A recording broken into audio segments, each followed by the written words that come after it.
Strange and the spooky, adventurous and loony, they're all together ooky, the Bud family. Their trips are amazing when people come to see 'em. They really are amazing, the Bud family.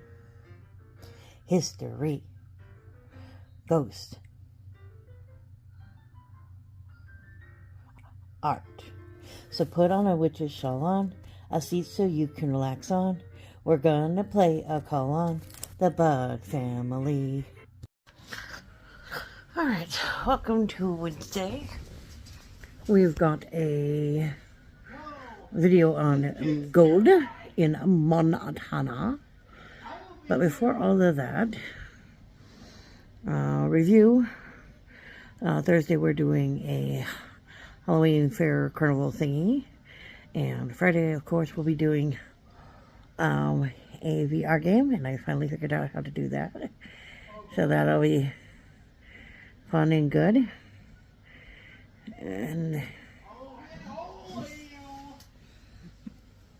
But before all that, let's see, what kind of race do we want to do today? I know, we're going to do a Halloween race. Are you ready? All right.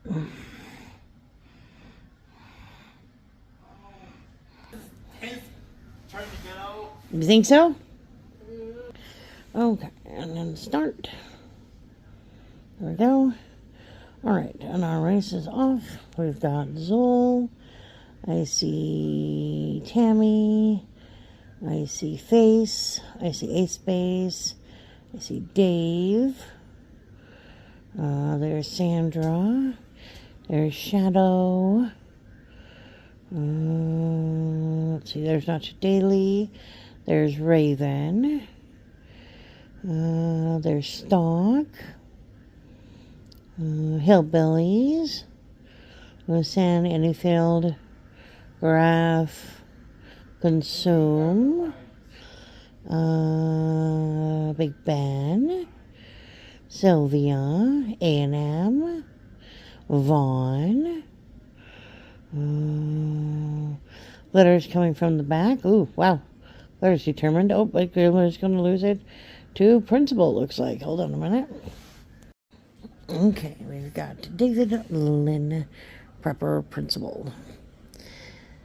This channel is dedicated to being prepared for life's challenges.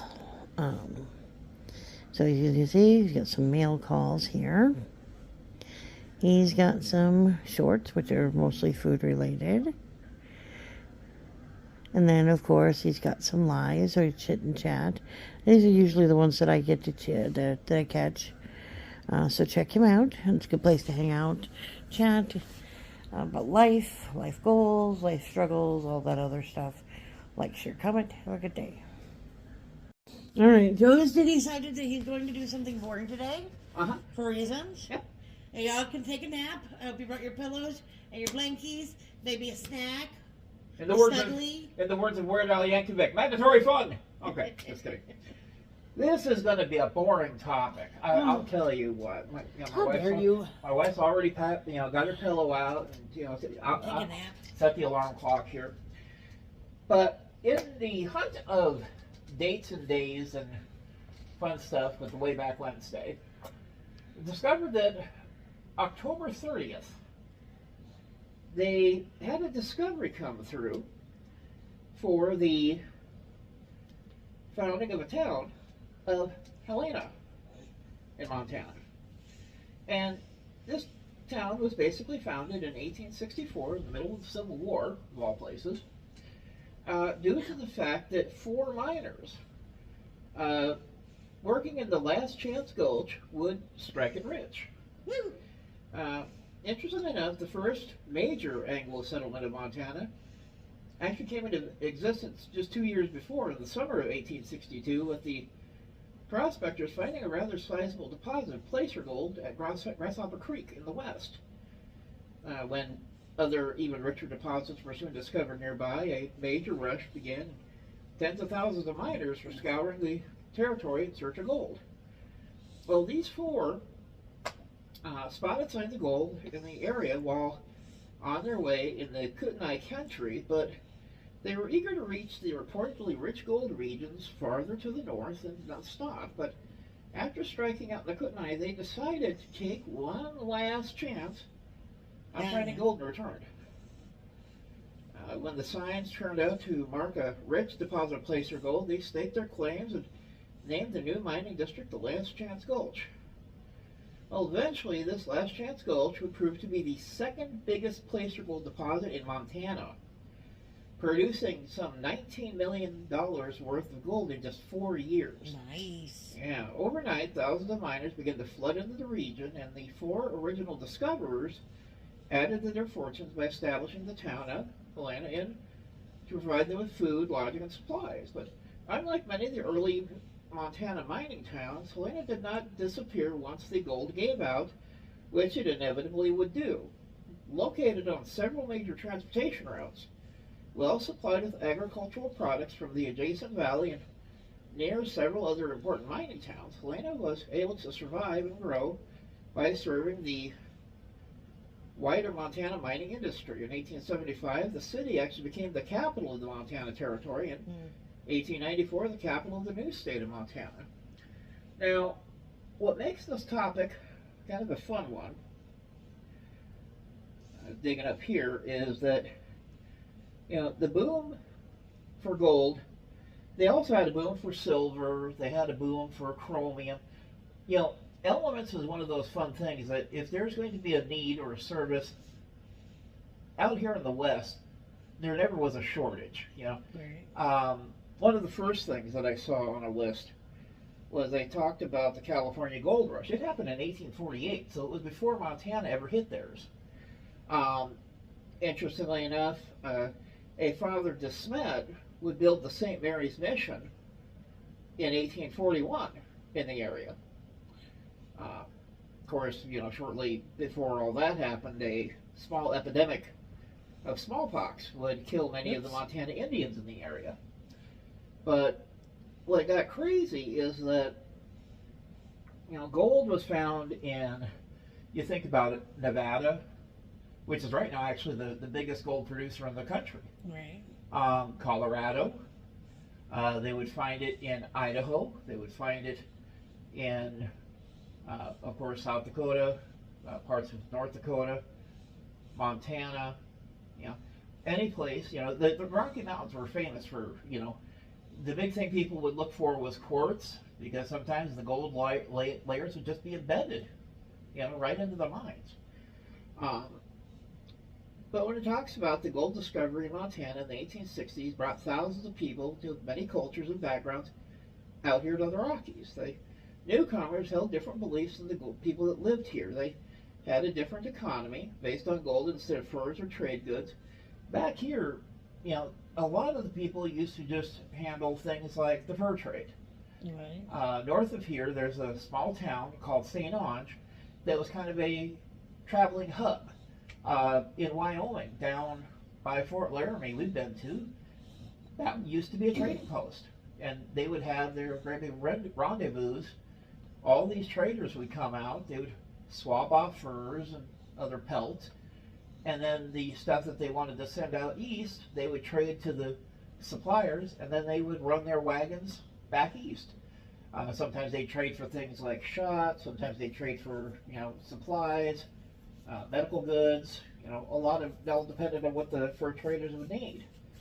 And the rendezvous, I always want to go check out one of those because it sounds like just one great big 3-day party. All the stuff that you need, if they brought it to the camp, it was usually up for trade. Wagon parts, sleds, parts for your cabin, But, out there in Montana, from basically the present day border between North Dakota and Montana out to where I would say maybe 2/3 of the state, that was still flat land, and so there was a lot of fur trading going on. Once you got to the Rockies, though, that was some serious elevation and some serious hiking involved. And so I can imagine that if you were a trader and you were experienced at dealing with the Rocky Mountains, you could make some pretty good money if you needed to. Beaver pelts, foxes, all sorts of animals, lots of wildlife. Of course, you also have the added, if you want to call it added bonus or added difficulty, you also had to deal with the Native Americans that were in the area. The Crow were out there, and they had their lands that they valued very, very highly. And unless you were able to trade or negotiate, or even speak the language, you might not survive. Oh, no. Yeah. But as they were mentioning, you know, the first real strike actually that would take place in Montana was due to a trader named Benditti. He found gold in the Deer Lodge Valley, and 1852, again, almost 10 years before the so-called gold rush really started in 1862. Interestingly enough, out here, the Missouri River also was an outlet, before they built the dams, of steam trading. The steam boats would sail up the Missouri, come all the way around, and would make landfall at Fort Benton. And that was going on in 1860. Now, as things would happen, you know, the newcomers had different beliefs than people that lived here. They had a different economy based on gold instead of fur and trade goods. They also used different methods of transportation. They brought fears and expectations that they had formed long before they even got here. They imposed their ideas on the land and on one another. And they adapted to the new land, just as everyone throughout time had done. Now, the discovery of gold changed the landscape in Montana. Mines multiplied in the gulches, towns would spring up nearby, farms spread through the valleys, ancient trails and pathways would become wagon roads. Gold also created the economic pattern in Montana that we've seen around here. Boom and bust. Right. You know, obviously if a gold mine lasts, 9 months to 2 years, it's going to have some settlements pop up around it because the miners needed places to sleep. They needed, places where they could buy extra equipment. They needed places to suspend their new gold dust. I remember some of the towns that they had up here in the Black Hills. They would have quite a variety of churches, saloons, general stores, and then depending on how many mines were in a given area, I remember there was one time 3 mines in an area, and so all 3 mines shared the same mill. It worked, and then when one mine would run out of gold or whatever they were mining up, could be gold, could be silver, they would tear down those buildings and move them to the next mine. Buildings were very portable back then. Now, each gold discovery would bring sudden activity followed by a decline, and then a period of quiet, and then a sudden burst of activity again as another location. The boom and bust cycle was defined by the Montana's economy during the gold rush era, and actually would continue to shape life in Montana and across the West for the next 100 years. Now, when you think about, again, 100 years in Montana terms, Montana terms are different than South Dakota terms? Kind of. Why? Because eventually, some parts of the Montana just shut off, but there were some mines that even today are still operational. Of course, out here in Deadwood, Lee's got one mine, and it's still cranking out gold. But again, the big picture that they were dealing with, again, about the same time all these mines were popping up, the Civil War was going on. Let's sneak off from the war and let's go find some gold. That could be a problem. Again, they had Fort Benton out here. The gold rush began in 1862. The Bozeman Trail would open up in 1863. And then the Organic Act in 1864 would actually create the Montana Territory. Little legal ease that are going on. But as things started going from there, in 1869, the first transcontinental railroad was completed. The reservation life in 1874 to 1887 would start making reservations getting smaller. In 1874, actually, they'd have a second boom, but this time it would be in silver. Ooh, Change mineral. Here we go again. Now, here's one funny part, and this actually helped Deadwood, and it probably helped some of the guys out there in Montana both. In 1879, Thomas Edison patents the long-lasting light bulb. I always thought it was funny. They invented, they had electricity and lights. Deadwood was almost first on the map in South Dakota for that. But you figure it was being used in those mines, good purpose. 1880, the first train would enter the Montana Territory. Now, dating back again, the first gold rush in the West would start all the way out in California. One man discovered gold at Sutter's Mill, and nearly 250,000 people ran to California. That's a lot of guys showing up all of a sudden. Hi, we heard there's gold out here. Who did you hear it from? Heaven forbid. Wouldn't you want to know? Yeah. And the pattern, of course, was repeated across the West. Prospectors, people who searched for gold, usually young, eager, restless men, fanned out into the creeks and gulches of the mountain ranges. Merchants and farmers would rush in after the miners to sell them supplies, food, and mining equipment. It's kind of how Rapid City showed up. There, a couple guys failed at their mining, so I said, this is a pretty good racket. We'll sell them what they need here. It worked out, They could satisfy both the central, the southern, and the northern Black Hills. Now, as those prospectors went through and the merchants made their money and sold them equipment, each major gold strike triggered a new wave of people.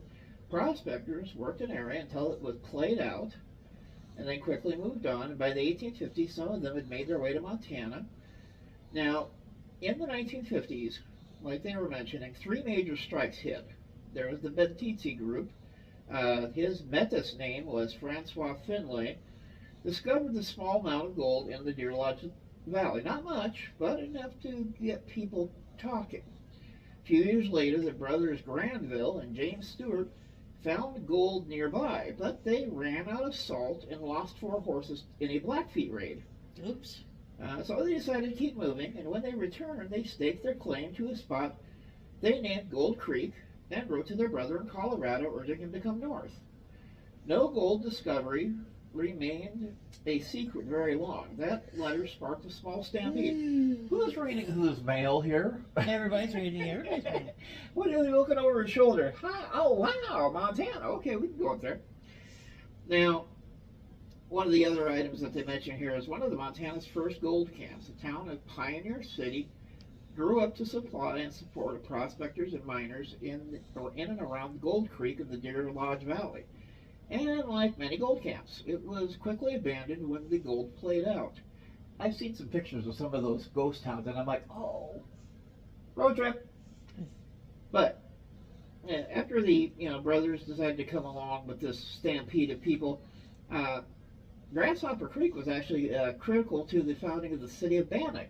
You've heard of Bannock? Good ghost town. Yeah. Okay, one of your I'll take your ghost adventurers, I think, went through there and maybe they looked at a couple of buildings. Now, hot July day, 1862, a prospector named John White and his partner William Eads found gold along the tributary on the Beaverhead River in southwest Montana. The grasshoppers are so thick that the miners named it Grasshopper Creek. Oops. Their excitement attracted miners from the whole region.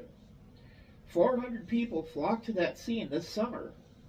Soon miners had marked out and claimed the entire length of Grasshopper Creek. They built the town of Bannock after the nearby Bannock Indians, and then the following April, another 1,000 people were living there.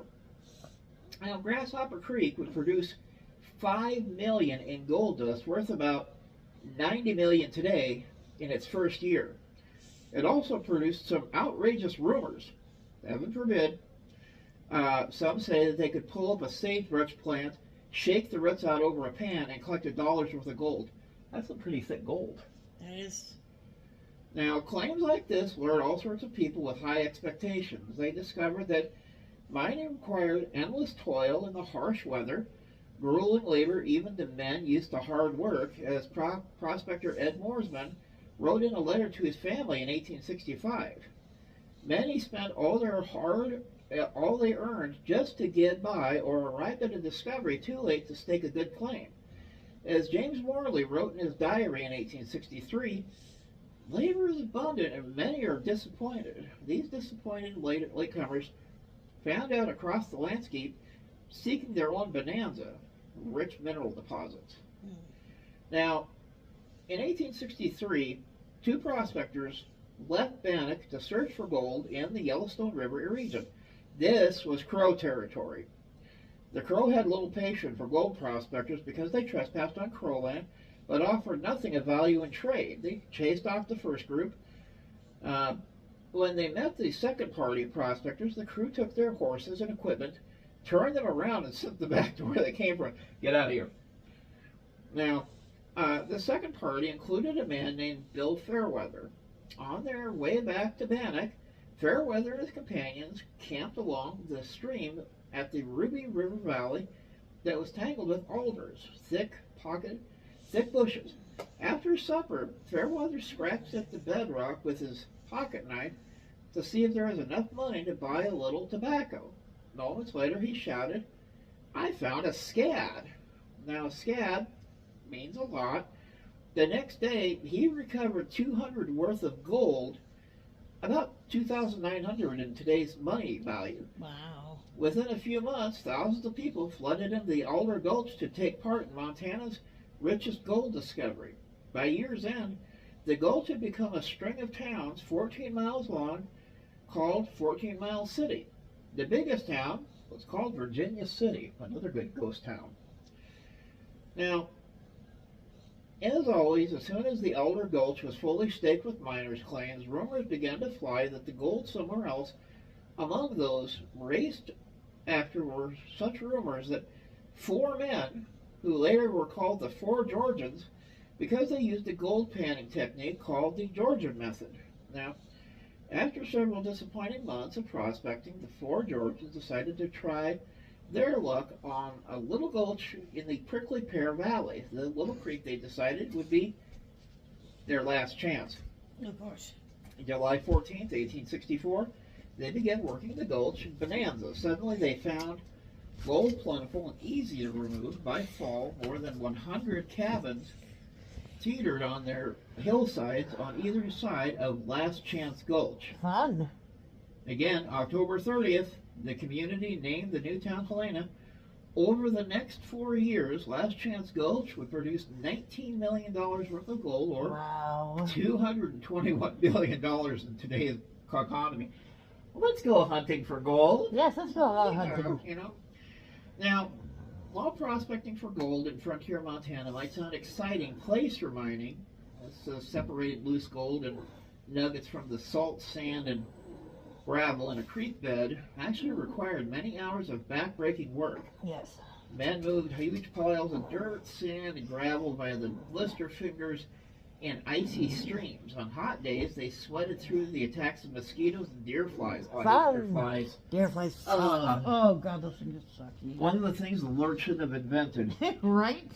Now, we can talk about those. God, I hate deer flies.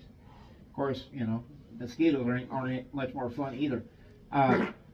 Mosquitoes are annoying and they itch, but deer flies hurt. Or wasps. Wasps are just mean. They're assholes. They're assholes. Now, popular images would show grizzled old prospectors with white beards, but the truth is that the mining was young men's work. Most were, you know, under age of 50. And miner John Grant wrote in his diary, "A year's hard work in the mines has made me feel 10 years older." No, geez. For all the work, very few miners struck it rich. Very true. Yeah, most labored long hours for a couple dollars worth of gold a day. As 8-year-old Homer Thomas wrote to his grandmother in 1864, "There's plenty of gold, but it's hard to get hold of it." Miner Abram H. Voorhees wrote back to his hometown newspaper, "The expenses toil of provisions, hardships incident to a trip into the mining region are not justified by the real conditions of things here." He went on to say that not one miner of 1,000 get rich. Well, in the late 1870s, mining camps, you know, would start dotting the map all over western Montana. Nearly 500 Montana gulches.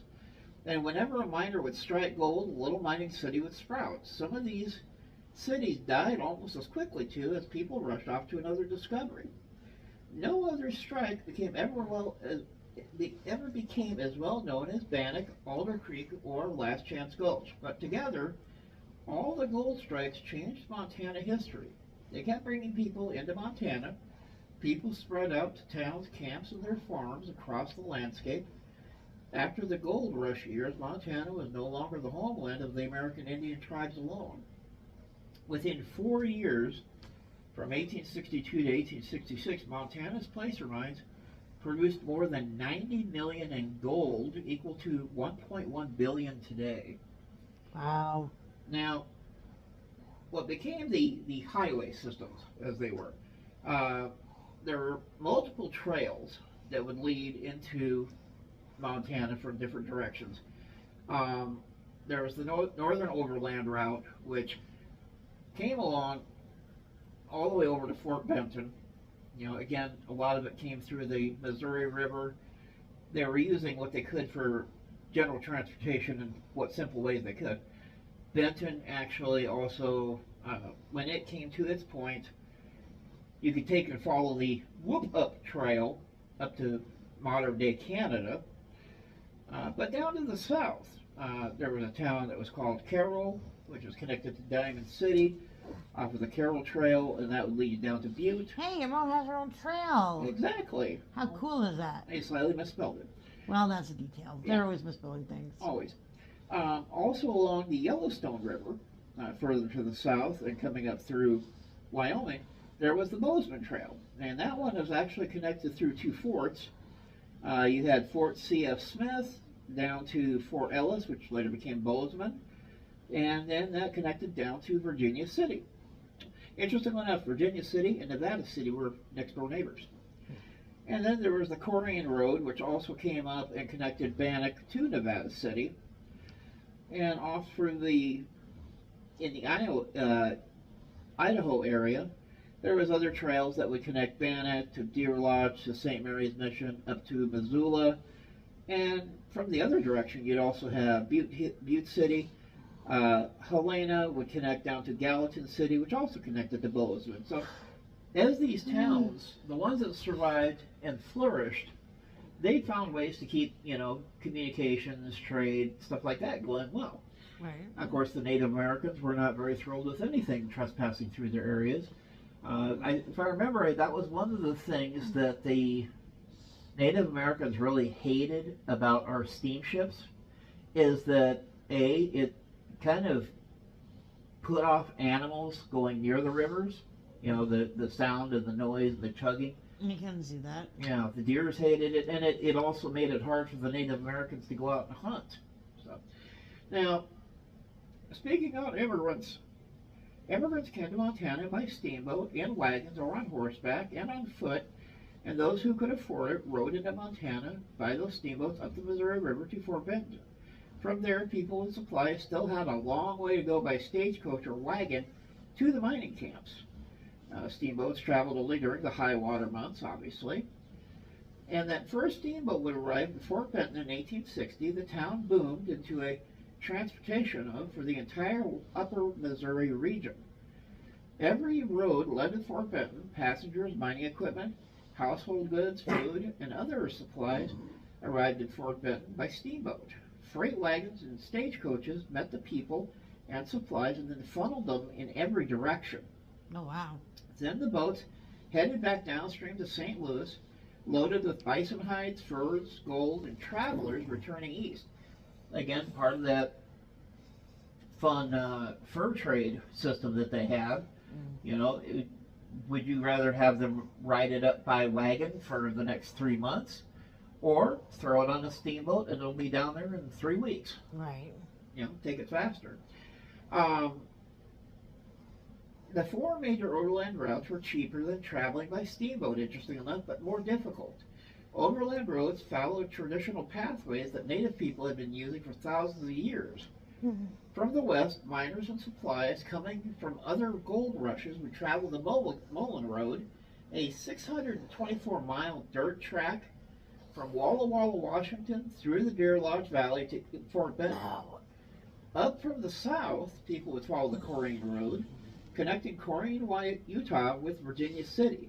Interesting. Yeah, so many wagon trains traveling this route that, according to the Jesuit missionary Father Pierre Jean de Smet, not a blade of grass can shoot up on account of the continental passing. I don't believe that. No kidding. Grass will grow through just about everything. Some people would use the Bozeman Trail, a shortcut that branched off the Oregon Trail at Fort Laramie, Wyoming, and then ran north and west right through the Crow and Sioux territory. Sioux objections to the trail would soon escalate into war. And across the Dakotas from the east came the northern overland route, following ancient trails across present-day North Dakota, enter Montana near Fort Union. That's a fort I want to go visit sometime. Someday. And the Missouri River. Now, Montana's first mining camps were ramshackle clusters of tents, lean-tos, crude log cabins with dirt roofs. They were boisterous, dirty, smelly, and loud. What? No. Dusty streets turned to knee-deep mud on rainy weather. Yay! Horse manure was part of daily life. Sanitation for humans was not much better. And in Bannock, butcher Conrad Kors let his hogs forage on Main Street. Well, that was nice of him. Charming. Now, still, the camps quickly took on a settled appearance. Merchants would build stores, hotels, and saloons to serve the miners. Some people called this mining the miners because the merchants pursued the miners' money as eagerly as the miners pursued gold. I can see that. Yeah. Selling merchandise was usually more profitable than mining, and it was easier work, too.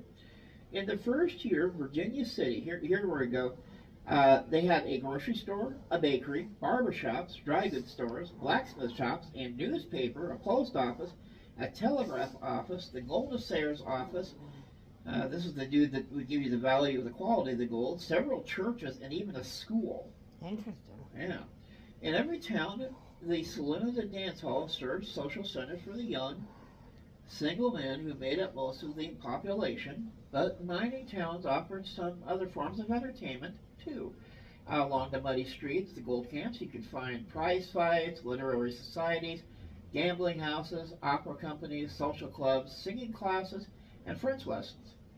2 years after Virginia City started, the town advertised 2 theaters that would offer plays, acrobatic performances, and live music year-round. That's not a theater. No kidding. 7 years after Helena was first settled, there were 200 pianos in town. It's a lot of pianos. Yeah, all brought by wagon. Wow. Surprised they didn't fall apart on those roads. Now, mining camps would rely on freight trains, strings of freight wagons pulled by teams of oxen or mule for necessities too. At first, most of the miners' food was shipped in by freight train. Coffee, sugar, flour, bacon, beans, and salt made up a miner's diet. Potatoes and dried fruit were rare treats. Food was expensive because shipping prices were so high. Later, as farms and ranches spread into the valleys, they supplied welcome vegetables and beef to the towns. This is where a lot of those cattle that we were reading in Moorcroft, they would bring them up from Texas. And as they made their way north, the idea was, well, we get them up into Montana, we could sell them for food. Right. Half the time it worked. The other half, they got wiped out by the weather. Now, bad weather and other transportation, it's like I'm reading the future. Bad weather and other transportation problems sometimes caused food shortages. In 1864, early snows would cut off food supplies and caused a flour riot in Virginia City. People panicked as the price of a 100-pound sack rose to $100, even $150. That's about $1,300 to $2,000 today. Wow. A troop of men went door to door to collect all the flour in town and distribute portions to everyone to make sure no one went without. Now, settlers, the gold rushes changed the way people used land in Montana because the Indian people did not build buildings. Non-Indian settlers assumed that open lands were up for grabs. Private ownership of land was very important to the settlers. Owning and controlling land was one way of gaining wealth. The basic understanding of the land was very different from the way the hunter-gatherers of the northern plains had used the land for thousands of years. the Native Americans migrated. You know, they would follow where the bison went, where the deer went, and then I still say eventually they would have had to do stop something. Yeah, doing because that. yeah, that the fact is, I mean, you think about even here up by Newell and stuff. As soon as they started coming up with fences, it really changed the way cattlemen used to move their herds. Because I remember reading in one of the museums that they said they could take a herd of cattle from Bixby Mm-hmm. and drive them all the way to Newell. You need to go up to Bixby again. Yeah, and they didn't have any fences to stop them. But then all of a sudden, as the land started getting more settled, that wouldn't work anymore. Of course, nowadays you sometimes will see the cattle being shuffled along by horseback down the roads, Right. and that is quite. Look at all those cattle coming at us! Oh, crud! We haven't seen one of those in a while. Yeah, but Since we started recording, and I kind of want to see one again. Yeah, yeah. Because we saw one by Red Owl, and we saw one north of Elkvale Road. Maybe in the spring we can see one. We'll see another one migrating through. Because all of a sudden you're like, oh, it's just this huge wave of black hides. Mm-hmm. And, they, what's funny is that the ranchers are, perfectly fine. They know a car is there. They're not going to ride over a car, thankfully. What? Crunch. But, towns would spring up in the middle of this tribal territory, often at the crossroads of important Indian trade routes. Towns and mining claims would cut You think up. that would help them, You Hey, would think so, there's yeah. a place where people are always going to be there. Yeah. And if you show up, they may trade with you. Heaven forbid, But they mentioned that, the towns would spring up in the middle and cut off people's access to traditional lands, water sources. Immigrants carved wagon trails through the hunting grounds, and their horses and cattle grazed on the roadside to dirt, which interrupted the bison migration patterns. Farmers plowed up other bison grazing grounds. Domesticated animals would spread diseases to the bison and other wildlife. That actually works both ways, though. Right. I remember in one of my news stories that they talked about, they had cattle that were coming up out of Texas that were carrying a bug. And the regular cattle that were up here, it was actually killing them off. And then they came up with a system where they could actually send these cattle through a water channel. Mm-hmm. And it would almost like drown the bugs out. And I'm like, that's ingenious. Somebody was smart when they came up with that. And it turned out it was this one veterinarian. Yeah, it's just like, hey, we'll try this. Yes. It doesn't hurt the cows, and if it doesn't work, we haven't lost anything. Exactly. Now, outside the mining towns, settlers carved fertile valleys into farms to raise crops and cattle to feed the growing communities. Farmers protected their crops with fences, controlling access to water, and claimed ownership over vast areas of Indian hunting and camping grounds. These farms had an even bigger impact on the landscaping than the mining operations than the gold camps did. So imagine how your community might change if thousands of new people moved into the area, did not understand the local people or their ways of life, and this huge wave of new people attracted Montana's native cultures deeply. They act like thousands of people just appeared out of nowhere. No kidding. That's not how it happened. That's not how it worked. I mean, you don't see us panicking because all these people from California moved in, do you? Heaven forbid. Get out of here, guys. But, the other thing is that the big thing to look at is that these people also were not, the miners were not there for a long time. Because like they were just mentioning, is that some of these mines, they might last 9 months to 2 years. Now, they might go to another mine, see if that one's still, vital. But eventually, because the word got out is that, if they are not making money, they'll probably wind up going back home. Or, Right. Settling down, starting a family. A lot of the miners that came here, for example, if they didn't make ends meet, eventually some of them would go off and just take up farming again or go back east. there were a number of places that they thought, oh, this would be a good place for a little town. Right. And then after the, heaven forbid we'd have a drought for 2 to 3 years. I remember reading one guy at the town of, I think it was Grindstone. They actually came out here and they thought, oh, we can make, potatoes grow, we've got the chickens, we've got a couple cattle. The guy, I still don't know how she stayed with him. The guy left to go to a job in Brookings. I would have so left your ass. Left her with 3 kids in this little house that, little lean-to type house. Yeah, I'd be like, no. You come back, you are so I'm dead. getting beaten. Yeah, you're dead. Okay, that's the way I look at it. I'm gonna find the way to torture you slowly for as long as humanly possible. Exactly. And so, the way I look at it is that, sometimes the elements is exactly what it makes of the situation. The cattle that they brought up from Texas, there were some cattle companies that did well. Like we were mentioning in Moorcroft, they had several families that did well. Then there were some that things did not work out well at all because either they, it got really dry, there was not a lot of rain. Other times it got really cold. They had hailstorms that were awful, that killed animals, killed people too.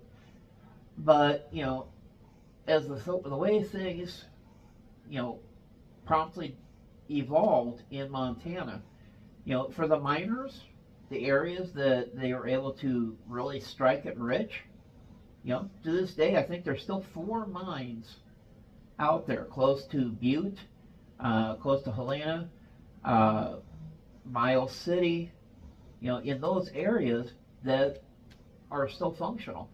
And for those of us who are like me and Sue, we want to go see the ghost towns because, there are a lot of them out there. But again, on this date in 1864, Helena was founded by 4 lucky guys who tried their last chance at their success. And for that, they were able to not only make the capital of the territory, but eventually the capital of the state of Montana. So, well, this has been the Mud Files. It's been the bearded historian with weird and wacky facts. And we will see you folks next week. Have a good one out there. Technically. We'll see them tomorrow. That too. Because we're going to a Halloween festival, carnival thingy. Thursday? Yeah. Yeah, that's what I mean. Yep. That's tomorrow. Well, technically in 2 days. Technically, this is Tuesday, but technically it'll this be will go tomorrow after this goes up. yeah. So technically, I'm skipping a day because I am doing things tomorrow. I will be very busy probably putting pictures up and stuff. So, but anyway, we will see you folks later this week then. Bye bye. Bye bye.